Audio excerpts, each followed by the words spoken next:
Imagine that you are going on a vacation to many places of interest.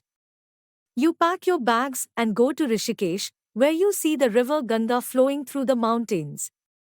You feel the cool breeze and hear the sound of water.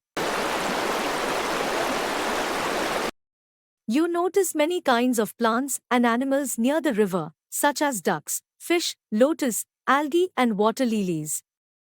You also see some people performing aarti and offering flowers to the river. You decide to climb the mountains of the Himalayas, where it is very cold. You wear warm clothes and shoes to protect yourself from the low temperature. You see many kinds of trees on these mountains, such as oaks, pines, and deodars. You also see some animals that live on these mountains, such as goats and yaks. These animals have thick fur or wool that keeps them warm. You then travel to Rajasthan and move on camels through the hot desert. You feel the heat and see the sand dunes. You drink a lot of water. You also see some plants, such as cactus. Cactus has thorns and no leaves. This is because leaves consume a lot of water but deserts have less water. So, cactus can live without water for many days. You have seen so many different places and organisms in your vacation.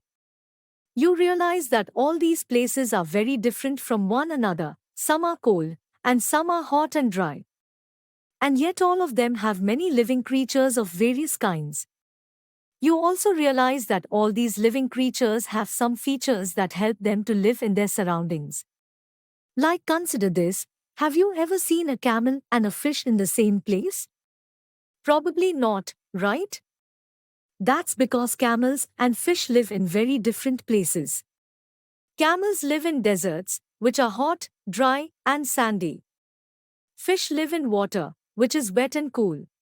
The places where the animals live is called a habitat. Now, there are two types of habitats. Like here, camels live on land. This is called terrestrial habitat.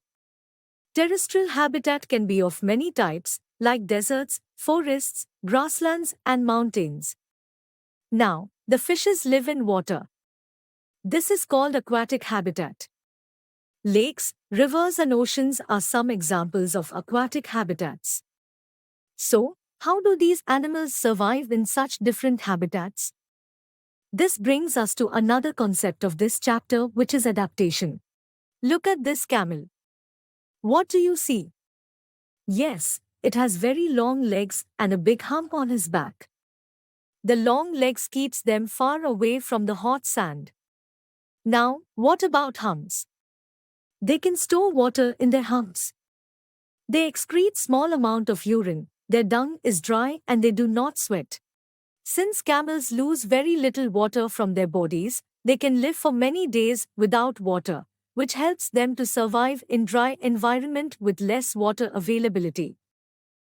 Now look at these different kinds of fishes. What do they have in common? Yes, they have streamlined shape. This shape helps them to swim in the water. Fishes also have gills that allow them to breathe underwater. Fish have slippery scales on their bodies. These scales protect the fish and also help in easy movement through water. You notice how the features of camels and fishes are so different and helps them to survive in their habitat. This is called adaptation. Adaptation is the process by which an animal develops certain features that help it survive in its habitat. Now, look at this picture of a habitat. Can you see there are living things and non-living things too? These are the two components of a habitat. The living things like snake, squirrel, or trees are called biotic components. And the non-living things like the rock here, or the water are all called abiotic components. Now, tell me, if there was no water or air, would we be alive? No, right? So, abiotic components are very important for us to survive.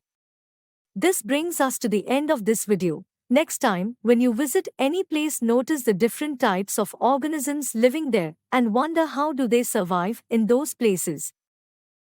We hope that you have understood the concept of living organisms, habitat, and adaptation. Now, Here's a secret on how you can study effectively with the EduRev app.